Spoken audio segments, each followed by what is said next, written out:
Andrew Smith, thank you for joining in on CNN News 18. You were the last person to interview Charlie Kirk. In fact, it was recorded an hour before he was assassinated at the university event in Utah. Tell me that one thing about Charlie that's rare or unheard of and made him so unforgettable, according to you. The thing that was so unforgettable for me is that he was such a brilliant business mind. He was an entrepreneur at heart. He was involved in so many different things in his life that I didn't even know. And when I had talked to him about joining our event, I was so impressed with his business mind. And because I'm a business owner, I've been an entrepreneur for 28 years.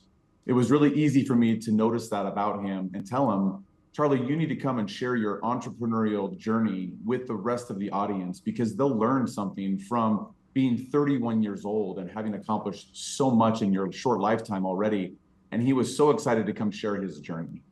Andrew, interestingly, that's exactly what you've called your interview also, a warm, inspiring and apolitical dialogue on entrepreneurship, building businesses. Do you think Charlie's entrepreneurial journey also contributed to the political icon he became? Why so? Yeah, I think a little bit. I mean, he was always pushing the envelope with what he wanted to do with his business. He was excited about what he was doing with his TPUSA organization. I didn't know much about the organization. I'm not a member of the organization. And it was one of those things that I was just impressed with what, he was building as an entrepreneur. So I think because he was pushing his business on multiple fronts so hard, I do believe that was why he became not only famous, but there were so many people watching him and picking a side of how they felt about him. But that's not how I saw him. I saw him as a business owner and entrepreneur because he was involved in other things than just TPUSA. He was involved in real estate and building and investments into crypto and other things. That's a true entrepreneur. It's interesting you highlight that side to him as well. So Charlie was someone who always emphasized on the need to know yourself and your nature, your demerits. He knew himself well enough, because I know that in your interview he spoke about how he was low on patience. What did you learn from his underlying personality? Yeah, I learned that we were a lot more similar as entrepreneurs, and I think everybody in that room knew that too. As entrepreneurs, we don't have a lot of patience, and so I think that we all laughed at that one. You can't really hear the people laughing in the audience as well, but we laughed at many of his comments because we can relate, and I could relate with his demerits. I have some of those similar ones. We all have different ones, but usually as a founder, you know what you are good at and what you're not good at. And what he was good at is rallying the troops that he had behind him. He had 1,000 employees. I don't think people understood that. They weren't all volunteers. They were employees building this enterprise. And he had a for-profit organization. He had a podcast platform. He had, like I said, real estate. You can't do all of those things unless you have real entrepreneurial fibers that you were born with. And he was born with those.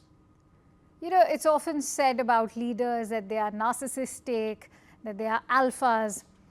But interestingly, he said that you don't want to be a lonely entrepreneur, and that it's not just about maximizing the bottom line, that he believed in a team.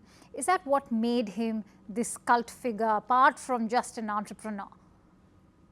I believe so. And I will say that, any founder or entrepreneur that is a narcissist, they usually are pretty alone. Ultimately. Are you?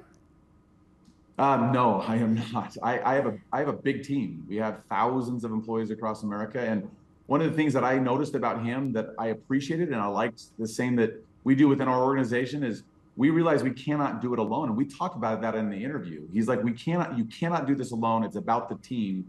And I just think to myself, I couldn't get to where I have in my career without my team. And if you don't treat your team like they are equals, or that you are alone and cannot do it without them, which I saw him do with the team in front of me at that event that day, I don't think you'll be successful. And that's one of the reasons why I think he was successful.